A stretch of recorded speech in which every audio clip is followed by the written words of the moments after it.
ವಿಶ್ವದಾದ್ಯಂತ ಹೆಚ್ಚು ಪ್ರಚಾರದಲ್ಲಿರುವುದು ಜ್ಯೋತಿಷ್ಯ ಶಾಸ್ತ್ರ. ಇದರಲ್ಲಿ ಸಂಖ್ಯಾಶಾಸ್ತ್ರ, ಹಸ್ತಸಾಮುದ್ರಿಕ, ವಾಸ್ತು, ಗಿಣಿಶಾಸ್ತ್ರ, ಇಲಿಶಾಸ್ತ್ರ, ಶಕುನಶಾಸ್ತ್ರ, ಪಂಚಾಂಗ ಶಾಸ್ತ್ರ ಸೇರಿದಂತೆ 10 ಹಲವು ಶಾಸ್ತ್ರಗಳಿವೆ. ಇವುಗಳೆಲ್ಲವೂ ನಮ್ಮ ದೇಶದ ಶಾಸ್ತ್ರಗಳೇ ಎಂದು ಹೇಳಲಾಗದು. ಹಸ್ತ ಸಾಮುದ್ರಿಕ ಜಪಾನಿನಲ್ಲಿ, ವಾಸ್ತುಶಾಸ್ತ್ರ ಚೀನಾದಲ್ಲಿ, ಗಿಣಿಶಾಸ್ತ್ರ ಅಮೆರಿಕದಲ್ಲಿ, ಇಲಿಶಾಸ್ತ್ರ ಆಫ್ರಿಕಾದಲ್ಲಿ, ಸಂಖ್ಯಾಶಾಸ್ತ್ರ ಗ್ರೀಕ್ ಮತ್ತು ಈಜಿಪ್ಟ್ಗಳಲ್ಲಿ ಹಾಗೂ ಪಂಚಾಂಗಶಾಸ್ತ್ರ ನಮ್ಮ ದೇಶದಲ್ಲಿ ಹೆಚ್ಚು ಪ್ರಾಮುಖ್ಯತೆ ಪಡೆದಿದೆ. ಅದರಲ್ಲೂ ಇಂದು ಎಲ್ಲೆಡೆ ಸಂಖ್ಯಾಶಾಸ್ತ್ರ ತನ್ನ ಸ್ಥಾನಮಾನ ಭದ್ರಪಡಿಸಿಕೊಂಡಿದೆ. ಇದನ್ನು ನ್ಯೂಮರಾಲಜಿ ಎಂದು ಕರೆಯುತ್ತಾರೆ. ಇದನ್ನು ಮೊದಲು ಬಳಕೆಗೆ ತಂದವರು ಗ್ರೀಕ್ನವರು. ಖ್ಯಾತ ಗಣಿತಜ್ಞ ಪೈಥಾಗೊರಸ್ ಸಂಖ್ಯಾಶಾಸ್ತ್ರವನ್ನು ನಿಯಮಬದ್ಧವಾಗಿ ಅಭಿವೃದ್ಧಿಪಡಿಸಿದ ನಂತರ ಇದು ಜಗತ್ತಿನ ಎಲ್ಲಾ ದೇಶಗಳಲ್ಲೂ ಬಳಕೆಗೆ ಬಂತು. ಇಂದು ನಾವು 7ನೇ ತಾರೀಕು ಹುಟ್ಟಿದ ಪುರುಷರ ಜಾತಕ ಫಲವನ್ನು ತಿಳಿದುಕೊಳ್ಳೋಣ. 7ನೇ ತಾರೀಕು ಹುಟ್ಟಿದ ಪುರುಷರು ಜೀವನದಲ್ಲಿ ಕಂಡುಬರುವಂತಹ ಕೆಲವೊಂದು ಗಂಭೀರ ಸಮಸ್ಯೆಗಳಿಗೆ ಬೇರೆಯವರು ಕುಗ್ಗಿ ತಮ್ಮ ಜೀವನವನ್ನೇ ಕೊನೆಗಾಣಿಸಿಕೊಳ್ಳಬಹುದು. ಆದರೆ ಈ ತಾರೀಕಿನಂದು ಜನಿಸಿರುವಂತಹ ಜನರು ಅಂತಹ ಕಷ್ಟ ಹಾಗೂ ಸಂದಿಗ್ಧ ಪರಿಸ್ಥಿತಿಯಿಂದಲೂ ಕೂಡ ಹೊರಬಂದು ಹೊಸ ಜೀವನವನ್ನ ಪ್ರಾರಂಭಿಸುವಂತಹ ಎದೆಗಾರಿಕೆಯನ್ನು ಹೊಂದಿರುತ್ತಾರೆ. ಜೀವನದಲ್ಲಿ ಗುರಿ ಎಷ್ಟೇ ಕಷ್ಟವಾಗಿದ್ದರೂ ಕೂಡ ಅದನ್ನ ಇವರು ಸಾಧಿಸಿಯೇ ಸಾಧಿಸುತ್ತಾರೆ. ಮಾಡುವಂತಹ ಕೆಲಸದ ಶೈಲಿಯಲ್ಲಿ ಕೂಡ ಸಾಕಷ್ಟು ಕ್ರಿಯಾತ್ಮಕತೆಯನ್ನು ಇವರು ಪರಿಚಯಿಸುತ್ತಾರೆ. ಹೀಗಾಗಿ ಇವರು ಮಾಡುವಂತಹ ಕೆಲಸಗಳು ಕೂಡ ಸಾಕಷ್ಟು ವಿಶೇಷ ಹಾಗೂ ವಿಭಿನ್ನವಾಗಿರುತ್ತವೆ. ಎಂತಹ ಸೋಲು ಬಂದರೂ ಕೂಡ ಆ ಸೋಲುಗಳನ್ನು ಅನುಭವಿಸಿ ನಂತರ ಆ ಸೋಲುಗಳಿಂದ ಪಾಠ ಕಲಿತು ಮತ್ತೆ ಕಂಬ್ಯಾಕ್ ಮಾಡಿ ಯಶಸ್ಸಿನ ಸಿಂಹಾಸನವನ್ನು ಏರುವಂತಹ ಕಲೆಯನ್ನು ಹೊಂದಿರುವಂತಹ ಜನರು ಅಂದರೆ ಅದು 7ನೇ ತಾರೀಕಿನಂದು ಜನಿಸಿರುವವರು.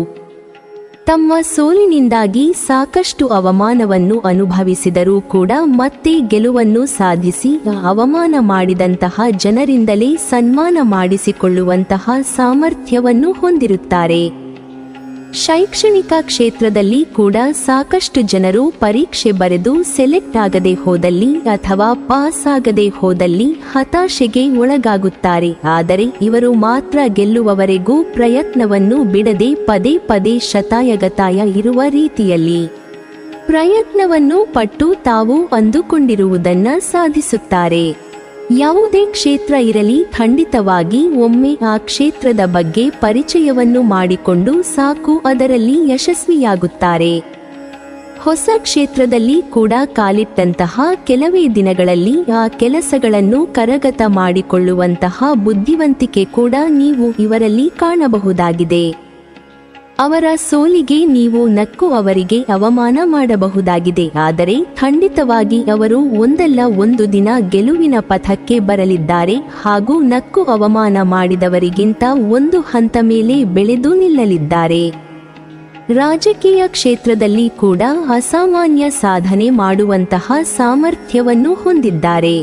ಯಾವುದೇ ಕ್ಷೇತ್ರಗಳು ಕೂಡ ಯಶಸ್ಸನ್ನು ಸಂಪಾದಿಸುವುದಕ್ಕೆ ಇವರಿಗೆ ಕಷ್ಟಕರವಾಗಿರುವುದಿಲ್ಲ. ಕೇವಲ ತಾವು ಮಾತ್ರ ಬರೆದೇ ತಮ್ಮ ಜೊತೆಗೆ ತಮ್ಮ ಸುತ್ತಮುತ್ತಲಿನ ಸಮಾಜವನ್ನು ಕೂಡ ಉತ್ತಮ ದಿಕ್ಕಿನ ಕರೆದುಕೊಂಡು ಹೋಗುವಂತಹ ನಾಯಕತ್ವದ ಗುಣಗಳನ್ನು ಕೂಡ ನೀವು ಇವರಲ್ಲಿ ಕಾಣಬಹುದಾಗಿದೆ. ಹೀಗಾಗಿ ಎಂತಹದ್ದೇ ಕಷ್ಟ ಬಂದರೂ ಕೂಡ ಇವರು ಎದೆಗುಂದದೆ ಎದ್ದು ಎದುರು ನಿಂತು ಹೋರಾಡುವಂತಹ ಕೆಚ್ಚೆದೆಯನ್ನು ಹೊಂದಿದ್ದಾರೆ ಎನ್ನುವುದಾಗಿ ವೈದಿಕ ಜ್ಯೋತಿಷ್ಯ ಶಾಸ್ತ್ರ ಹೇಳುತ್ತದೆ.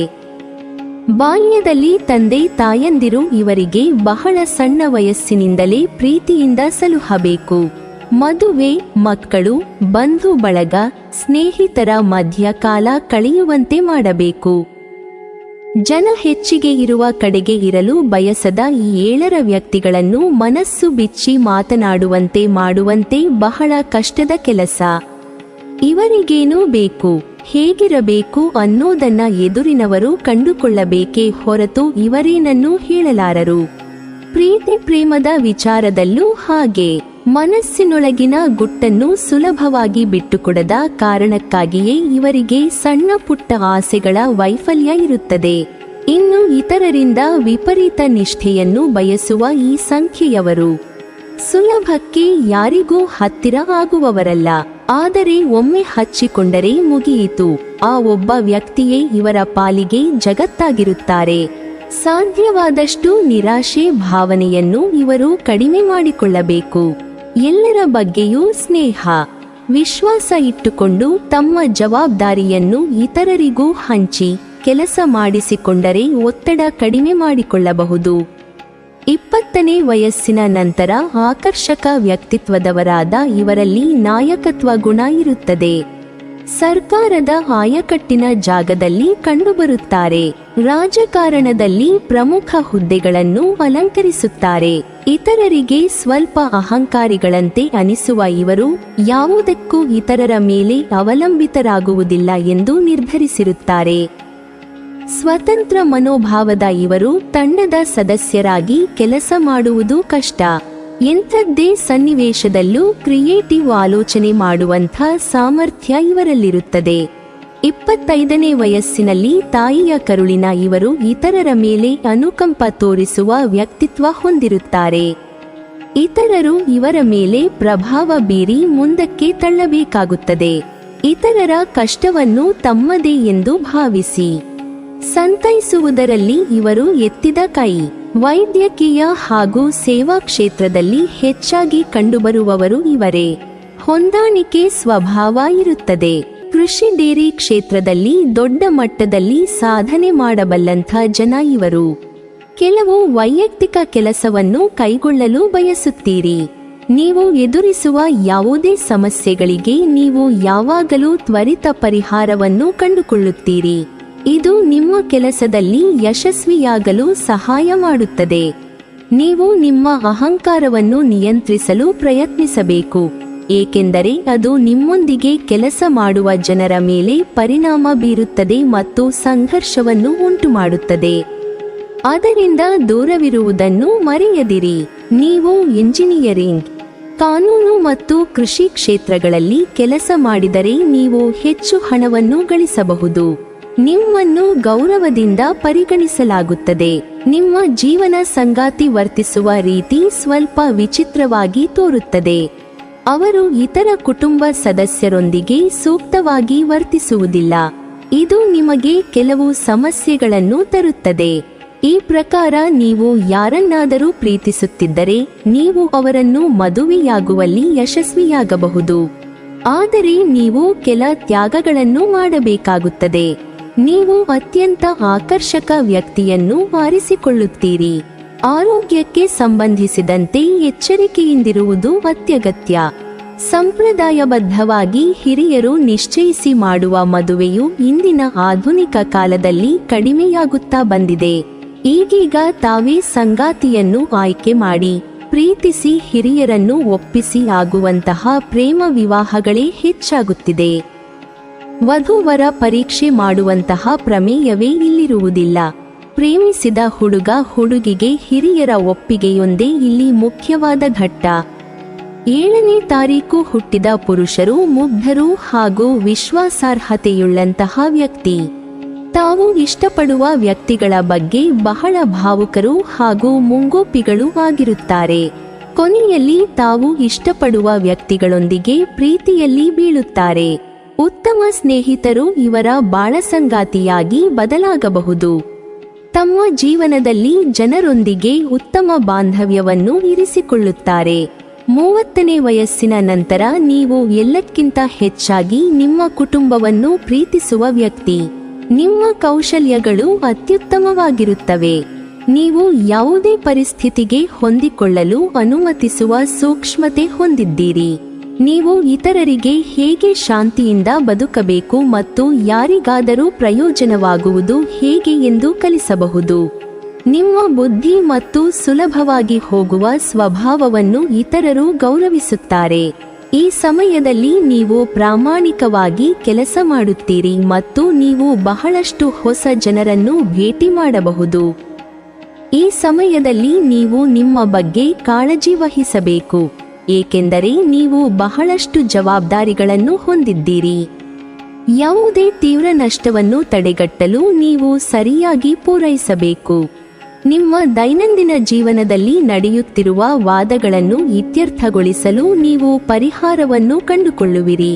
ನಿಮ್ಮ ಅಭಿಪ್ರಾಯವನ್ನು ಪ್ರಶಂಸಿಸಲಾಗುತ್ತದೆ. 35ನೇ ವಯಸ್ಸಿನ ನಂತರ ನೀವು ಒಳ್ಳೆಯ ಕೆಲಸಗಳನ್ನು ಮಾಡುವ ಜನರು ನಿಮ್ಮೊಂದಿಗೆ ಏನಾದರೂ ತಪ್ಪಾಗಿದೆ ಎಂದು ಭಾವಿಸುತ್ತಾರೆ. ನೀವು ನಿಷ್ಠಾವಂತರಾಗಿ ಮುಂದುವರಿದಾಗ ನಿಮಗೆ ಸುಳ್ಳು ಹೇಳಬಹುದು. ಇದು ತರುವಾಯ ನಿಮಗೆ ಮಾನಸಿಕವಾಗಿ ಒತ್ತಡವನ್ನು ಉಂಟುಮಾಡಬಹುದು. ನೀವು ಜನರೊಂದಿಗೆ ಬಹಳ ಬೇಗನೆ ಸಂಬಂಧವನ್ನು ಬೆಳೆಸುತ್ತೀರಿ. ನೀವು ಶಿಕ್ಷಣ, ಸಲಹಾ, ಔಷಧ ಅಥವಾ ಜ್ಯೋತಿಷ್ಯ ಕ್ಷೇತ್ರದಲ್ಲಿ ಕೆಲಸ ಮಾಡುತ್ತಿದ್ದರೆ ಈ ಸಮಯವು ನಿಮಗೆ ಉತ್ತಮ ಯಶಸ್ಸನ್ನು ತರುತ್ತದೆ.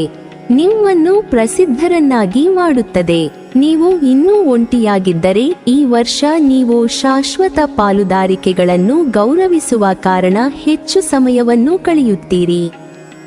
ನೀವು ಪ್ರೀತಿಗೆ ಹೆಚ್ಚಿನ ಮೌಲ್ಯವನ್ನು ನೀಡುತ್ತೀರಿ. ನಿಮ್ಮ ಸೃಜನಶೀಲತೆ ಪ್ರಬಲವಾಗಿದೆ, ಆದರೆ ನೀವು ನಿಮ್ಮ ಸ್ವಂತ ಆಸೆಗಳನ್ನು ಅನುಸರಿಸುತ್ತೀರಿ.